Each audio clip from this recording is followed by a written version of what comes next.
श्मशान की राख में लिपटे, हाथों में मानव खोपड़ी और मृत्यु से परे दुनिया की खोज में लीन अघोरी साधु। आखिर कौन है ये रहस्यमयी साधक? क्या ये सच में तंत्र मंत्र की असीम शक्तियों के स्वामी हैं या केवल समाज की भ्रांतियों का शिकार? क्या शव साधना से वे अलौकिक शक्तियां प्राप्त करते हैं? और सबसे चौंकाने वाला सवाल, क्या ये साधु सच में जीवन और मृत्यु के रहस्यों को समझ चुके हैं? इस वीडियो में हम आपको ले चलेंगे अघोरियों की रहस्यमयी दुनिया में, जहां आस्था, भय और तंत्र की सीमाएं धुंधली हो जाती हैं। क्या आपने कभी सोचा है कि श्मशान की राख में लिपटे, इंसानी खोपड़ी को थामे और मृत्यु के रहस्यों में डूबे अघोरी साधु क्यों समाज में इतने रहस्यमय और भयावह माने जाते हैं? क्या इनका जीवन केवल डरावना है या इसके पीछे कोई गूढ़ सत्य छिपा है? आज हम आपको एक ऐसी दुनिया में ले चलेंगे जहां भय और आस्था की सीमाएं धुंधली हो जाती हैं। अघोरी साधु अपने कठोर तप और विचित्र अनुष्ठानों के लिए जाने जाते हैं। वे शवों का मांस क्यों खाते हैं? श्मशान में रात के अंधकार में वे किन रहस्यमयी साधनाओं में लीन होते हैं? और सबसे चौंकाने वाली बात, क्या सच में वे महिला के मासिक धर्म के दौरान उनसे संबंध बनाकर किसी गुप्त तांत्रिक साधना को पूर्ण करते हैं? यह सब सुनने में जितना रहस्यमय लगता है, उतना ही इसका आध्यात्मिक पक्ष भी है। श्मशान घाट, जहां आम लोग जाने से भी कतराते हैं, वहीं अघोरी इसे अपनी साधना का पवित्र स्थल मानते हैं। यह साधु मृत्यु के रहस्यों को जानने और आत्मा की अनंत यात्रा को समझने के लिए कठोर साधना करते हैं। लेकिन सवाल उठता है कि इन अघोरियों की मृत्यु के बाद उनका अंतिम संस्कार कैसे होता है? और क्या सच में महिला अघोरी भी होती हैं जो समाज की नजरों से छिपकर अपने गूढ़ रहस्यों को साधती हैं? इस डॉक्यूमेंट्री में हम अघोरी साधुओं के वास्तविक जीवन, उनकी रहस्यमयी क्रियाओं और उनके अनुष्ठानों की गहराई में उतरेंगे। सदियों से इनका जीवन और इनकी चमत्कारी शक्तियां लोगों के मन में डर और जिज्ञासा का कारण बनी हुई हैं। उनके अनुष्ठानों में शव साधना, तंत्र मंत्र और विचित्र क्रियाएं शामिल होती हैं जो हमारी समझ से परे हैं। अघोरी साधु समाज की परंपराओं को क्यों ठुकराते हैं? उनके गले में हड्डियों की माला, हाथों में मानव खोपड़ी और उनकी आंखों में वह तेज क्यों होता है जिसे देखकर अच्छों का साहस डगमगा जाए? काले चोगे में लिपटे ये साधु क्या सच में किसी रहस्यमय और अलौकिक शक्ति के प्रतीक हैं? हम भोजन को पवित्र मानते हैं, लेकिन अघोरी साधु शवों का मांस खाते हैं और मानव खोपड़ी, जिसे वे कपाल कहते हैं, उसी में भोजन ग्रहण करते हैं। ये उनके लिए घृणास्पद नहीं, बल्कि शिव के कपालधारी रूप का अनुसरण है। वे मानते हैं कि शिव का हर रूप पवित्र है, चाहे वह शव हो, मल्ल हो या फिर राख। उनके लिए श्मशान की राख केवल एक प्रतीक नहीं, बल्कि एक आध्यात्मिक शक्ति का माध्यम भी है। वैज्ञानिक दृष्टि से भी इसमें मौजूद कैल्शियम, फास्फोरस और अन्य खनिज तत्व त्वचा को रोगों से बचाने में सहायक होते हैं। अघोरी साधुओं के लिए माता काली और भगवान शिव का भैरव रूप उनके सबसे बड़े गुरु हैं। जिस प्रकार शिव और काली ने मुंडमाल धारण की है, उसी प्रकार ये साधु भी मुर्दों की खोपड़ियों का हार पहनते हैं। यह केवल उनकी साधना का एक हिस्सा नहीं, बल्कि उनके लिए एक दिव्य प्रतीक है जो उन्हें जीवन और मृत्यु के बंधनों से मुक्त करता है। लेकिन अघोर पंथ केवल भय और विचित्रता का नाम नहीं है।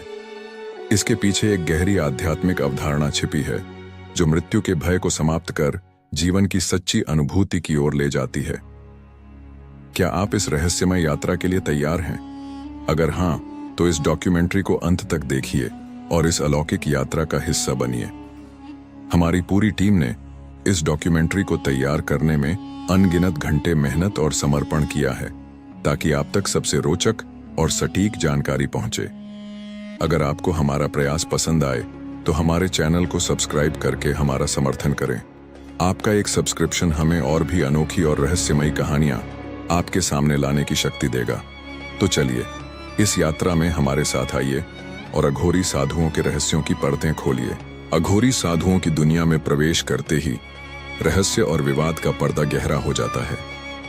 क्या आपने कभी सोचा है कि ये साधु, जिन्हें शिव का अनन्य भक्त माना जाता है, अपने जीवन को इतनी चरम सीमाओं तक क्यों ले जाते हैं?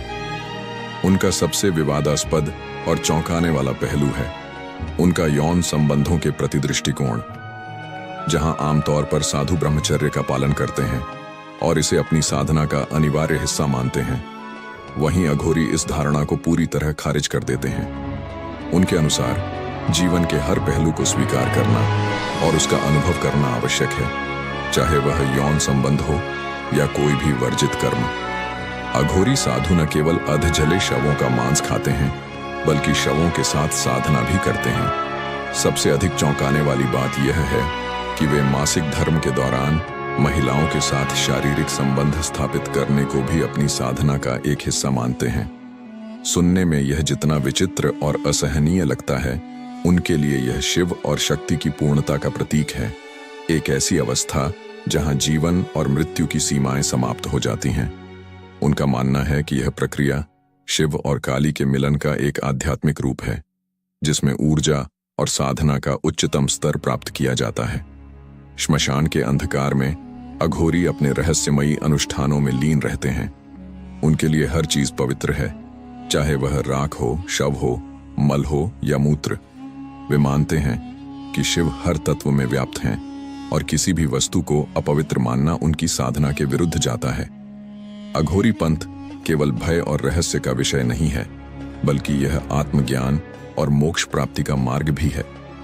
लेकिन क्या आपने कभी सोचा है कि एक साधारण व्यक्ति अघोरी कैसे बनता है? यह यात्रा साधना और त्याग का एक अद्भुत संगम है, जो केवल उन्हीं के लिए संभव है जो संसार के हर बंधन से मुक्त होने का साहस रखते हैं। अघोरी बनने की प्रक्रिया जितनी रहस्यमयी लगती है, उतनी ही कठिन और चुनौतीपूर्ण भी होती है। सबसे पहला कदम है जीवन के हर मोह माया, रिश्ते नाते और अपनी पहचान को पूरी तरह त्याग देना। सोचिए, जीते जी अपना ही श्राद्ध या पिंडदान करवाना। यह केवल एक धार्मिक अनुष्ठान नहीं, बल्कि एक प्रतीकात्मक घोषणा होती है कि अब उस व्यक्ति का इस संसार से कोई संबंध नहीं रहा। हमारे सनातन धर्म में जीवन और मृत्यु के बीच 16 संस्कार बताए गए हैं, लेकिन अघोरी बनने की यात्रा इन्हीं संस्कारों को त्यागने से शुरू होती है। क्या आप अघोरी साधुओं की इस रहस्यमयी दुनिया के बारे में और अधिक जानने के लिए तैयार हैं? यदि आपके पास इस विषय से जुड़ी कोई नई जानकारी है, तो हमें कमेंट में जरूर बताएं। सबसे दिलचस्प और अनोखा कमेंट हम पिन करेंगे, क्योंकि आपके विचार हमारे लिए महत्वपूर्ण हैं। हमारी पूरी टीम ने इस डॉक्यूमेंट्री को तैयार करने में असंख्य घंटे लगाए हैं, ताकि आप तक सबसे रोचक और वास्तविक जानकारी पहुंचे। यदि आपको हमारा प्रयास पसंद आया, तो हमारे चैनल को सब्सक्राइब करें और इस रहस्यमय यात्रा का हिस्सा बनें। अघोरी साधु बनने का मार्ग केवल मोह माया से दूर होने का नहीं, बल्कि अपने भीतर की सीमाओं को तोड़ने का भी है। इस रहस्यमय यात्रा में न उम्र की कोई बाधा होती है, न जाति, न ही धर्म। चाहे कोई 10 साल का बालक हो या 50 साल का व्यक्ति, हर कोई इस पथ पर आगे बढ़ सकता है। महिलाओं के लिए भी यह साधना उतनी ही खुली है जितनी पुरुषों के लिए। महिला अघोरी भी इस रहस्यपूर्ण और कठोर साधना का हिस्सा बन सकती हैं, जो उन्हें समाज के हर बंधन से मुक्त करती है। यह साधना केवल एक विशेष वर्ग, आयु या धर्म के लिए नहीं, बल्कि उन सभी के लिए है जो हर सांसारिक मोह, पहचान और सीमाओं को त्याग कर एक नई राह पर चलने के लिए तैयार होते हैं। अघोरी बनने की पहली और सबसे महत्वपूर्ण शर्त है अपने गुरु की खोज। यह केवल एक साधारण प्रक्रिया नहीं, बल्कि साधना का पहला और सबसे आवश्यक चरण है। यदि कोई साधक मानव गुरु को नहीं पाता, तो वह स्वयं बाबा काल भैरव को अपना गुरु मान सकता है। काल भैरव, जो काशी के रक्षक और भगवान शिव के रौद्र स्वरूप माने जाते हैं, इस साधना के मार्गदर्शक होते हैं। उन्हें गुरु रूप में स्वीकार करना अघोरी बनने की पहली शपथ मानी जाती है। इसके बाद साधक को सबसे कठिन और निर्णायक परीक्षा से गुजरना होता है, पिंडदान। यह केवल एक धार्मिक अनुष्ठान नहीं, बल्कि अपने पुराने अस्तित्व को पूरी तरह मिटा देने का प्रतीक है। यह संकेत देता है कि अब इस साधक का इस संसार से कोई संबंध नहीं, न परिवार, न कोई सामाजिक पहचान। अब से वह केवल शिव का साधक है। गुरु के निर्देशानुसार शिष्य को एक गुप्त मंत्र दिया जाता है, जिसे लगातार 12 वर्षों तक बिना किसी रुकावट के जाप करना अनिवार्य होता है। केवल वही शिष्य जो इस कठोर तपस्या को पूरी निष्ठा और समर्पण के साथ निभाता है, अघोरी बनने की अगली प्रक्रिया में प्रवेश कर सकता है। अघोरी साधु 3 प्रमुख प्रकार की साधनाएं करते हैं: श्मशान साधना, शिव साधना और शव साधना। इन तीनों साधनाओं का केंद्र बिंदु होता है श्मशान घाट। साधना शुरू करने से पहले अघोरी अपने शरीर पर श्मशान की भस्म लपेटते हैं, काले चोगे धारण करते हैं और फिर इस रहस्यमय यात्रा की शुरुआत करते हैं। शव साधना सबसे कठिन और रहस्यमयी मानी जाती है, जो पूर्ण अंधकार में की जाती है। इसमें एक शव को मांस और मदिरा का भोग अर्पित किया जाता है और यह प्रक्रिया तब तक चलती है जब तक साधना अपने चरम पर नहीं पहुंचती। ऐसा कहा जाता है कि जब यह साधना पूर्ण होती है तो शव स्वयं साधक को उत्तर देता है। क्या आपने कभी सोचा है कि अघोरी साधुओं की यह रहस्यमयी साधना कहाँ और कैसे की जाती है? यह साधनाएं किसी भी स्थान पर नहीं, बल्कि विशेष ऊर्जा केंद्रों और शक्तिपीठों पर की जाती है, जहां गहरी तांत्रिक ऊर्जा का प्रवाह होता है। कामाख्या पीठ, त्र्यंबकेश्वर, उज्जैन और तारापीठ जैसे स्थानों के श्मशान घाट इन साधनाओं के मुख्य केंद्र माने जाते हैं। इन स्थानों पर केवल अनुभवी अघोरी साधु ही प्रवेश कर सकते हैं। इन तीर्थ स्थलों पर अघोर साधना के 3 विशिष्ट प्रकार होते हैं, जिनमें प्रत्येक की अपनी अनूठी प्रक्रिया और उद्देश्य होते हैं। शिव साधना में अघोरी शव के पास बैठकर मांस और मदिरा का भोग अर्पित करते हैं और फिर शिव के प्रतीक स्वरूप शव पर एक पैर से खड़े हो जाते हैं, ठीक वैसे ही जैसे माता पार्वती ने शिव की छाती पर पैर रखा था। यह साधना घंटों तक चलती है और इस दौरान अघोरी अपनी तांत्रिक शक्तियों को जागृत करने पर ध्यान केंद्रित करते हैं। श्मशान साधना अन्य साधनाओं से अलग होती है।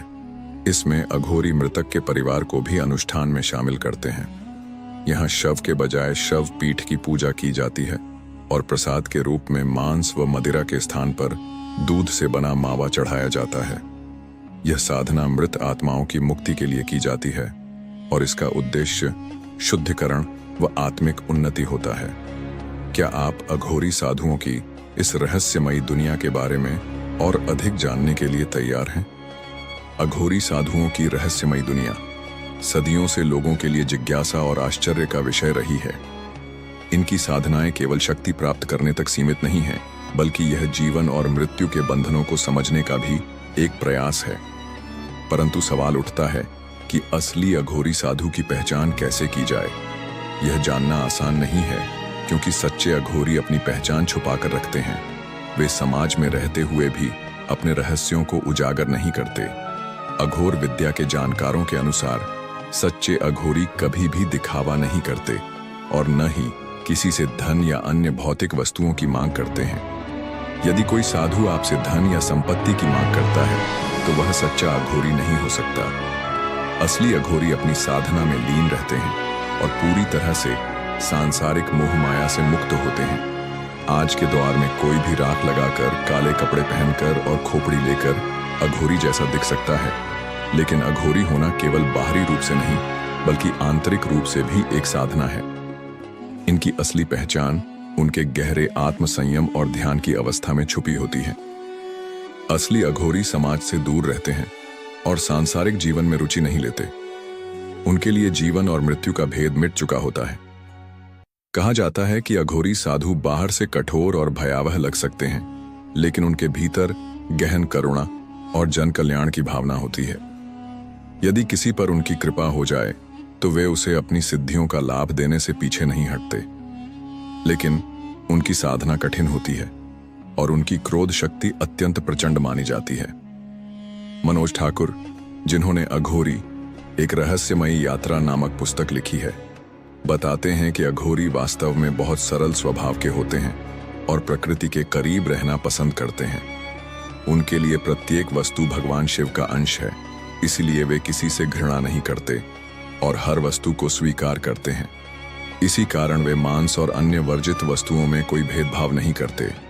उनकी पूजा पद्धति में कभी कभी बलि प्रथा भी शामिल होती है, जिसे वे शिव और शक्ति की आराधना का अभिन्न हिस्सा मानते हैं।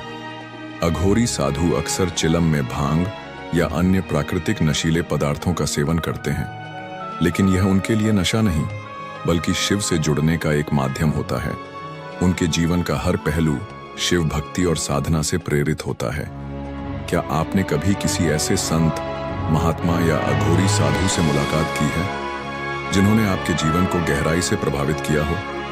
यदि हाँ, तो हमें कमेंट में अपने अनुभव और उस स्थान का नाम जरूर बताएं। सबसे रोचक और प्रेरणादायक 5 कमेंट्स को हमारी अगली वीडियो में शामिल किया जाएगा। आपके विचार और अनुभव हमारे समुदाय के लिए प्रेरणा बन सकते हैं।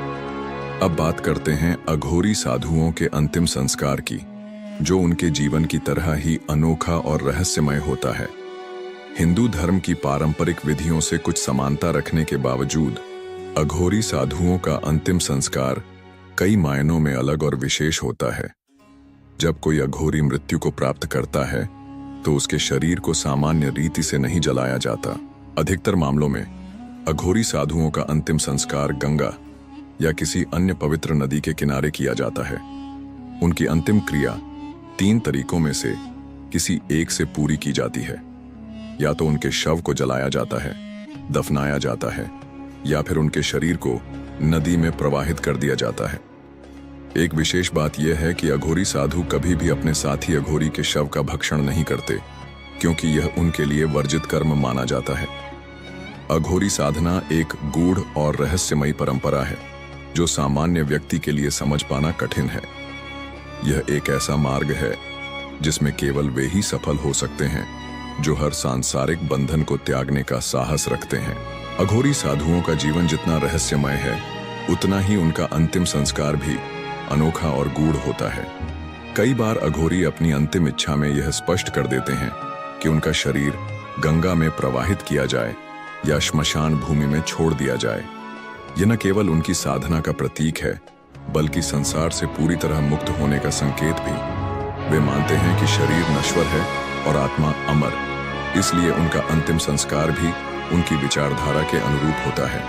क्या आप भी अघोरी साधुओं की इस रहस्यमय परंपरा से प्रभावित हैं? अपने विचार हमारे साथ साझा करें। लेकिन क्या आपने कभी सोचा है कि अघोरी साधुओं की परंपरा का इतिहास कितना पुराना और रहस्यमय है? संस्कृत में अघोरी का अर्थ है अंधकार से प्रकाश की ओर जाने वाला। यह शब्द अपने आप में इतना शक्तिशाली माना जाता है कि यह किसी भी साधक को आत्मज्ञान की ओर ले जा सकता है। अघोरी इस मार्ग को कठोर तपस्या और साधना से प्राप्त करते हैं। अघोरी साधुओं की उत्पत्ति प्राचीन तांत्रिक परंपराओं से जुड़ी हुई मानी जाती है। कहा जाता है कि 7वीं और 8वीं शताब्दी में अघोरी संप्रदाय की जड़ें कापालिक और कालमुख जैसे तांत्रिक संप्रदायों से निकलीं। ये संप्रदाय अपनी उग्र तंत्र साधनाओं के लिए प्रसिद्ध थे, जिनमें मानव खोपड़ी से भोजन करना, मांस और मदिरा का भोग लगाना, शवों की पूजा करना और यहाँ तक कि बलि देना भी शामिल था। इन्हीं परंपराओं से अघोरी संप्रदाय का जन्म हुआ, जिन्होंने जीवन और मृत्यु के भेद को मिटाने की साधना की। अघोरी भगवान शिव के रुद्र रूप भैरव के उपासक होते हैं और अपने जीवन को केवल मोक्ष प्राप्ति के लिए समर्पित कर देते हैं। उनका विश्वास है कि आत्मा और परमात्मा में कोई भेद नहीं होता। वे जीवन के 8 प्रमुख बंधनों काम, क्रोध, लोभ, नशा, भय, घृणा, मोह और अहंकार को त्याग कर आत्मज्ञान की ओर बढ़ते हैं। उनकी साधना का अंतिम लक्ष्य मोक्ष प्राप्त करना है। अघोर साधना में अवधूत भगवान दत्तात्रेय को मार्गदर्शक माना जाता है। उनकी शिक्षाएं अघोरी जीवन के हर पहलू को दिशा प्रदान करती हैं। लेकिन क्या आपने कभी सोचा है कि अघोरी परंपरा की नींव किसने रखी? इस पंथ को संगठित रूप देने वाले पहले महान संत थे बाबा कीनाराम। बाबा कीनाराम को अघोरी साधुओं के आदि गुरु के रूप में जाना जाता है। उनका जन्म 1688 ईस्वी में उत्तर प्रदेश के रामगढ़ गांव में एक क्षत्रिय परिवार में हुआ था। कहा जाता है कि उनके जन्म के समय कई चमत्कारी घटनाएं घटित हुईं, जो यह संकेत देती थीं कि उनका जीवन साधारण नहीं बल्कि दिव्यता से परिपूर्ण होगा। एक कथा के अनुसार जब बाबा कीनाराम का जन्म हुआ तो वे 3 दिनों तक न तो रोए और न ही अपनी माता का दूध ग्रहण किया। यह देखकर परिवार वाले चिंतित हो गए। तभी अचानक 3 दिव्य साधु वहां प्रकट हुए, जिन्हें ब्रह्मा, विष्णु और महेश का अवतार माना जाता है। उन्होंने शिशु के कान में कुछ गूढ़ मंत्र फूंके। मंत्रों की इस दिव्य ध्वनि से बालक के भीतर ऊर्जा का संचार हुआ। और पहली बार उन्होंने रोना शुरू किया तथा अपनी माता का दूध पिया।